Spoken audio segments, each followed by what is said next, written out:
जगदम्बे मात की जय। श्री हरि। ओम श्री परमात्मने नमः। श्रीमद्वैपायन मुनि वेद व्यास प्रणीत महाभागवत देवी पुराण 53वां अध्याय। भगवान श्री कृष्ण की बाल लीला, धेनुकासुर वध, कालिय मर्दन, रासलीला तथा वृषभासुर वध।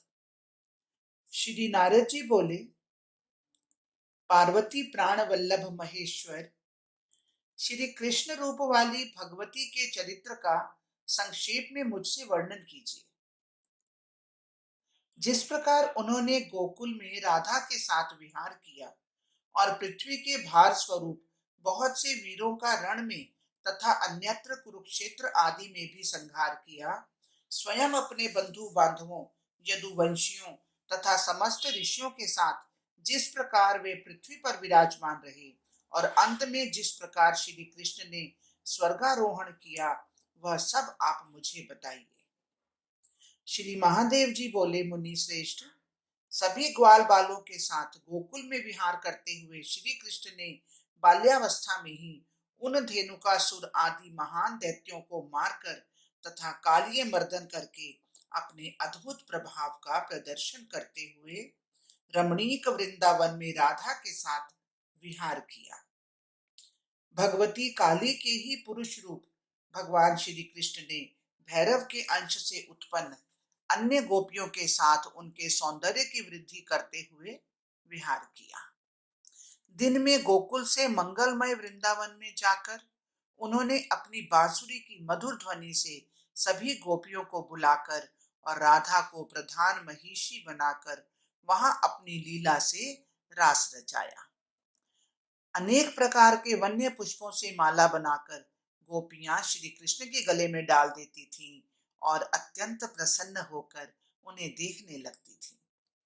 अपने मुख पर मुस्कान लिए श्री कृष्ण भी उन गोपियों को सुंदर माला पहनाकर उनके हर्षित मुख कमल को निरंतर देखते रहते थे। कभी दिव्य सिंहासन पर बैठे हुए श्री कृष्ण परम सुंदरी राधा को अपने बाएं भाग में बिठाकर करोड़ों चंद्रों की कांति के सदृश उनके मुख कमल का स्नेह पूर्वक स्पर्श करते थे।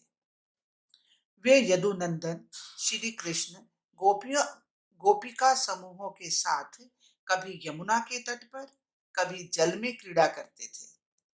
वे श्री कृष्ण रात्रि काल में अपनी बांसुरी की ध्वनि से गोपियों का चित्त आकृष्ट करके उन्हें वन में बुलाकर उनके साथ आनंद पूर्वक विहार करते थे। मुने, कभी राधिका जी कमल सदृश 5 मुख वाले भगवान शिव का सुंदर रूप धारण कर लेती थी और स्वयं श्री कृष्ण गौरी के रूप में होकर उनके साथ विहार करने लगते थे।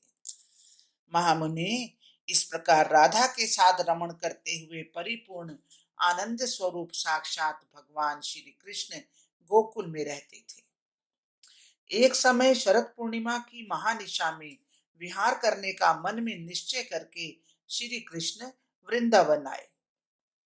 वह वृंदावन मल्लिका, कुंद, चमेली, चंपा और रंगन आदि खिले हुए पुष्पों से परिपूर्ण था। मंद मंद सुगंधित वायु से अत्यंत रमणीय था। मधुर ध्वनि के साथ गुंजार करने वाले मधुमत भौरों से सुशोभित था और काम से व्याकुल चित्त वाले कोकिल तथा क्रौंच पक्षियों से निनादित था। नारद, उस वन में खिले हुए श्वेत कमल, कुमुद, पंकज आदि पुष्पों से युक्त अत्यंत मनोहर सरोवर विद्यमान थे। उस समय सभी प्राणियों को हर्षित करने वाला तथा स्त्रियों के मन को द्रवीभूत करता हुआ अत्यंत निर्मल चंद्रमा आकाश में उदित हुआ। मुनि, इस प्रकार के प्रिय वन तथा अत्यंत स्वच्छ चंद्रमा को देखकर प्रसन्न मन वाले श्री कृष्ण ने वंशी की मधुर ध्वनि की। उसे सुनकर श्री कृष्ण की ओर आकृष्ट मन वाली सभी सुंदर गोपांगनाएं अपने अपने घर के काम काज को छोड़कर उनके पास आ गईं। सुंदर अंगों वाली राधा, जो स्त्री रूप में साक्षात पूर्ण ब्रह्म शिव जी थे, उनके आगे आगे वहां पहुंच गई। मुनि श्रेष्ठ, उन सब गोपियों को आया हुआ देखकर वे कमल नयन श्री कृष्ण उनके साथ महारास करने का उद्योग करने लगे। भगवान श्री कृष्ण ने कामदेव को जीतकर अनेक विध शुभ क्रियाएं करते हुए उनके साथ लीला विहार किया।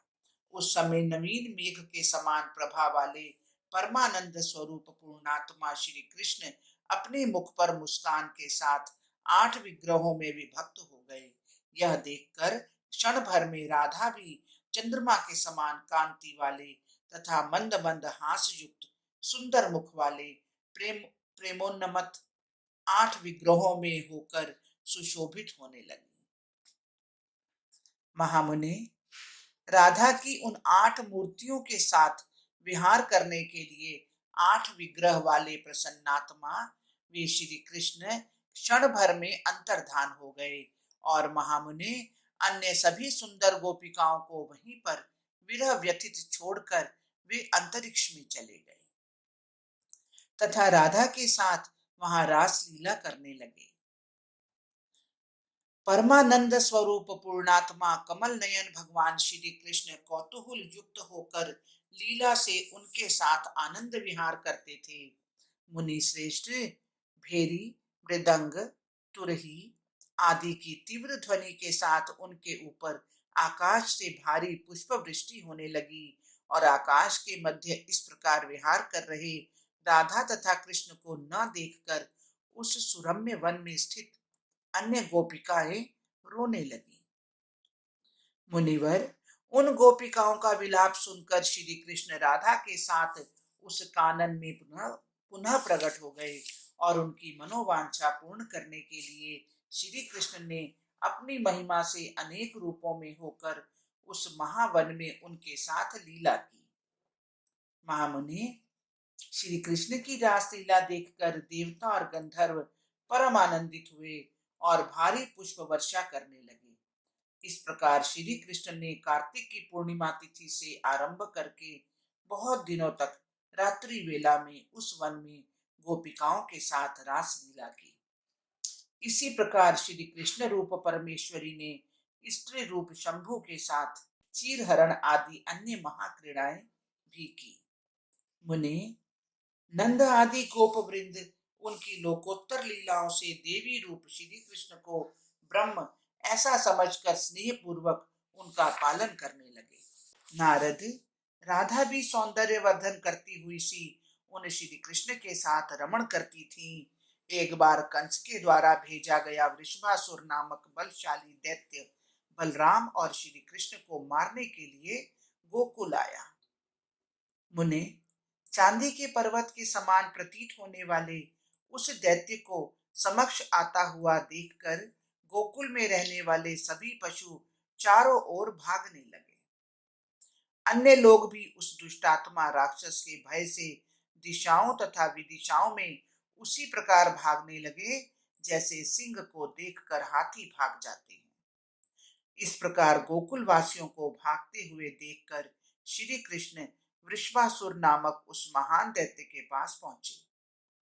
मुनि श्रेष्ठ, उस वृषभासुर वह वृषभासुर भी श्री कृष्ण को सामने आया देखकर अपने खुरों से पृथ्वी को कंपित करता हुआ जोर जोर से हुंकार मारने लगा। श्री कृष्ण ने उसके दोनों सींगों को पकड़कर अपनी ओर खींचा और धरती पर फेंक कर पटक दिया तथा पृथ्वी पर उसने प्राण त्याग दिए। तत्पश्चात अत्यंत विस्मय को प्राप्त उन गोप गणों ने प्रसन्न चित्त होकर अनेक स्तुतियों के द्वारा आदर पूर्वक उन श्री कृष्ण का पूजन किया। हरिओम तत्सत, हरिओम तत्सत। इस प्रकार श्री महाभागवत महापुराण के अंतर्गत राधा के साथ रास क्रीड़ा वर्णन में कंस प्रेरित वृषभासुर वध नामक 53वां अध्याय पूर्ण हुआ। जय जय श्री राधे, जय जय श्री राधे, जय जय श्री राधे।